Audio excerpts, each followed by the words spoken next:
Hey, what's going on, y'all? This is Wrightway Jay. I wanted to come through real quick and just share a little bit about me. First of all, welcome to the page. Like, comment, subscribe, share. Definitely appreciate that. Yeah, so with this video right here, I just wanted to more or less just give kind of like the backstory on like me and how I got into trucking. So this how it went. I was in a situation where I was living with a woman, and needless to say, it didn't work out. And when it got to the point where it's like I had to like steal food to live, I was like, oh no, we gotta change this. We gotta change this. So my homeboy hit me up, and he was already driving. And he was in a similar situation at one time before. So he was just telling me like, all about trucking or whatever like that. And I was like, man, that sounds pretty cool, whatever. So I signed up, and I got with who was that? CRST. Yeah, it was CRST. And any real truckers out there, they know CRST. You already know. You already know. So I had to get on like this Greyhound bus, and remind you, I never really left the state of South Carolina. Not like that. Like, I mean, I went to like North Carolina and maybe like Georgia, but I never really left South Carolina. So I had to get on this Greyhound bus, and I remember this whole ride I had to sit with like this fat Carl Winslow looking dude, and he just snored the whole ride.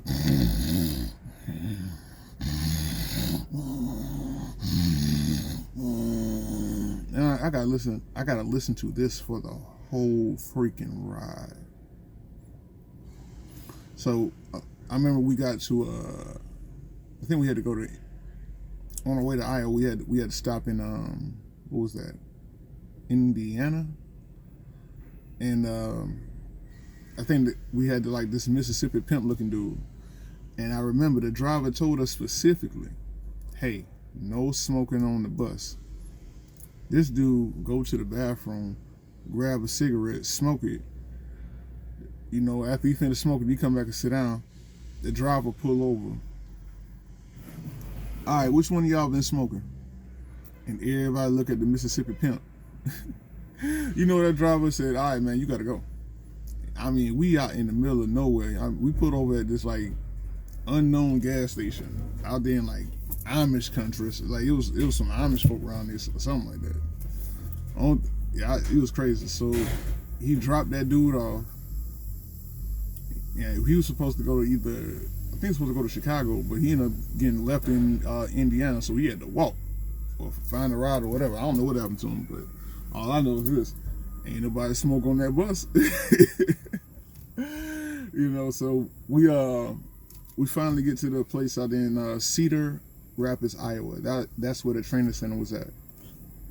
So we get to Cedar Rapids, Iowa, and it's almost like some type of like prison or something like that. You know what I'm saying? Because it's like you got like 100 up top on the top floor, 100 students at the top floor, 100 students at the bottom floor, and 10 showers on the top floor and on the bottom floor. So sharing is caring, and clean up after yourselves. But not everybody did, trust me. So we get there, it's like 3 to a room. Luckily I linked up with a couple of guys that I met on the bus or whatever like that. So we just decided to be roommates. And one of the guys, he actually ended up leaving. I want to say like what, maybe like a couple days after he got there or whatever like that. So he ended up bouncing, and it was just me and this other guy. Because the guy that left, he was from South Carolina, and the guy that stayed, he was from North Carolina. So the guy from North Carolina stayed, and me and him ended up becoming team drivers. But that's another part of the story. All right, so we get there, and remind you, this was like what, like September when we was out when I was out there, September going into October. So like that fall was hitting, and that I wasn't prepared for like that fall winter season in Iowa. I was prepared for it in South Carolina, so I didn't realize that I needed to get my coat from Iowa. Mm. So, needless to say, like my first day was like a real eye opener.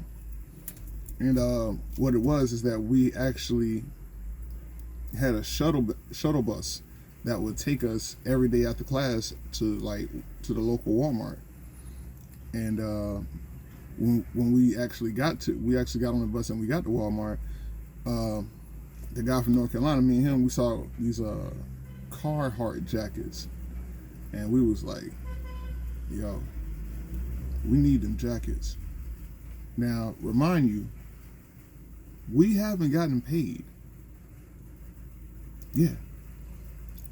They brought all us up there to learn how to drive trucks, but none of us were getting paid at the time, so we was broke. And we had to do something. So what do? Five finger discount. Hey, but I'm telling you the truth though. That next morning, we was not cold no more. I'm trying to tell you. Oh, we was fine after that. You know what I'm saying? So we had that. On top of that, the food at this place, man. Listen, man. And here's something to like the guys who don't know anything, guys and girls who don't know anything about driving at all. Don't let them companies sell you on some dream. It was like, yeah, come over here, man, make $500 a week or $1,000 a week or whatever like that. And as soon as you get out of trucking school or whatever, don't believe that. Do not believe it. They are selling you a dream, okay? Taking it as somebody who went through it. You know, so don't believe that. But going back to my point about the food. All right, so for breakfast, right? This is their breakfast, at least for CRST. It was like a bowl of cereal. It was a little styrofoam bowl now, a fruit,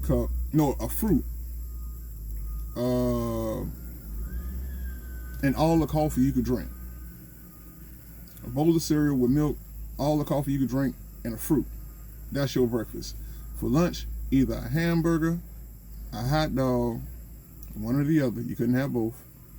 A bag of chips, a fruit cup, and you got to buy your own drink.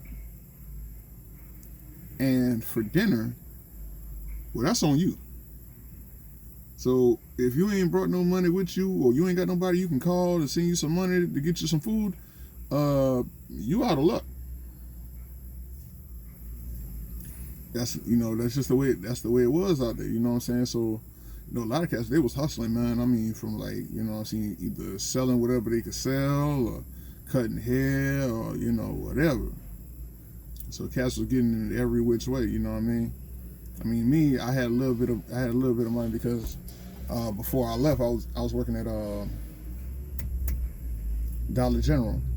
So I took like my last check from Dollar General, and I just made that stretch out for as long as I could when I got up there. Matter of fact, I remember before I even got on the bus, I went to Dollar Tree and I just loaded up on snacks. I mean, loaded up on snacks. So, you know what I'm saying? So I made sure that I was gonna be good for a while.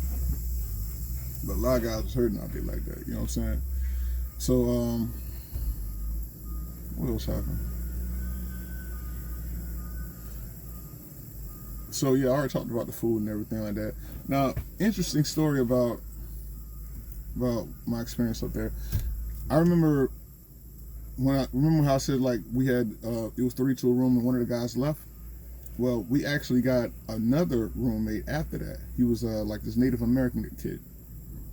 All right, so we showed him love and everything like that, welcomed him in, and let him know what we know or whatever like that. And long story short, this dude ended up taking all our food from us. All our food. I never forget it. We just came back from class. And we noticed that all the food was missing. And the roommate, his bed was completely cleared out. Like all this stuff was gone. So we like, oh, this little dude done got us or whatever. And needless to say, we never saw him again. So he got away with the food. So hey, man, I hope you enjoy that can of Chef Boyardee, man. Them bag of chips that you got from me, man. Like, that's all I can say. Hopefully it did something for you, man. But you know what I'm saying, you gotta watch yourself. You gotta watch yourself out there, especially when you're going into like, cause I was going to a place I've never been to before, never heard of before, around people that I never seen before. So definitely gotta be careful. But you know, needless to say, you know, we get through that situation, and we ended up getting our license. We ended up getting our license, of course. Like, you know, learning how to drive that truck for the first time, though, man, I'm telling you, it's scary.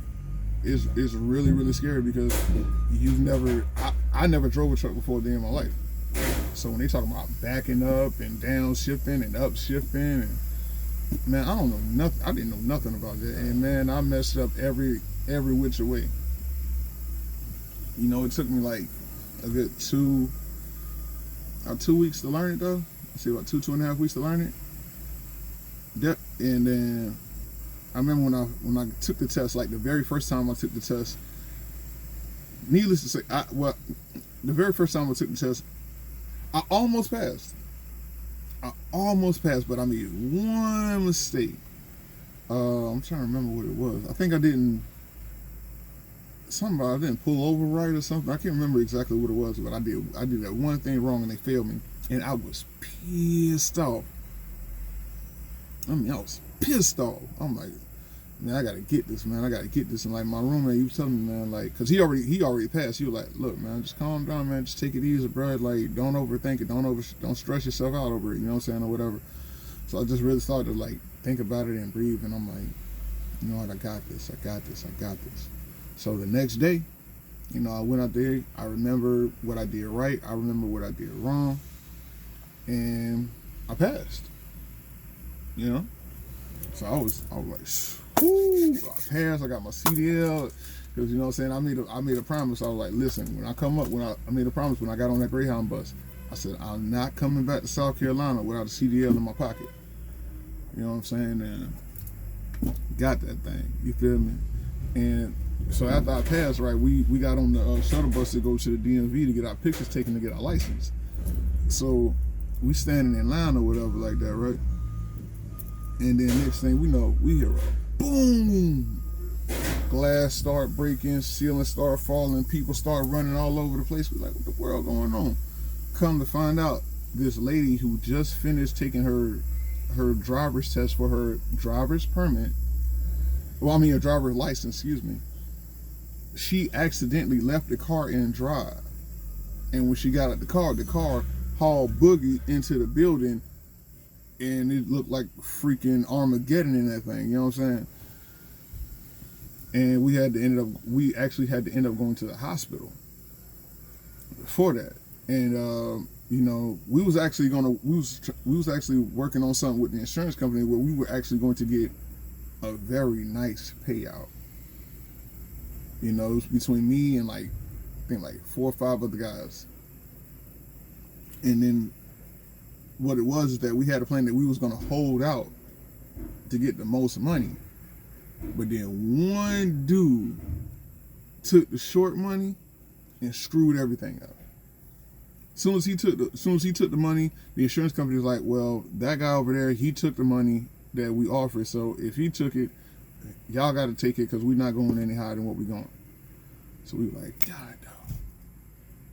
So we had to take, I think it was like, we took a little more. I think it's like $1,500, $2,000, something like that. It wasn't a whole lot, but I'll say it like this: it was a cool little, I guess, graduation gift.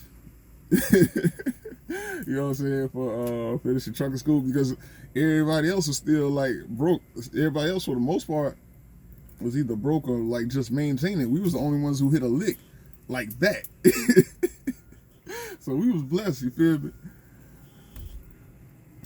You know what I'm saying? And then, you know, after that, I remember I got my license. It was I think it was Halloween when I got my license.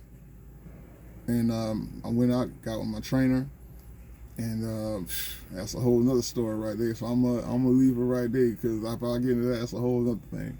But hey, just thank y'all so much. Like, comment, subscribe, share. This is Wrightway J. You know, Wrightway be trucking. You understand me? And stay tuned for more, man. Thank you. I love y'all. Appreciate y'all. And I'm gonna see y'all on the next one. All right. Peace.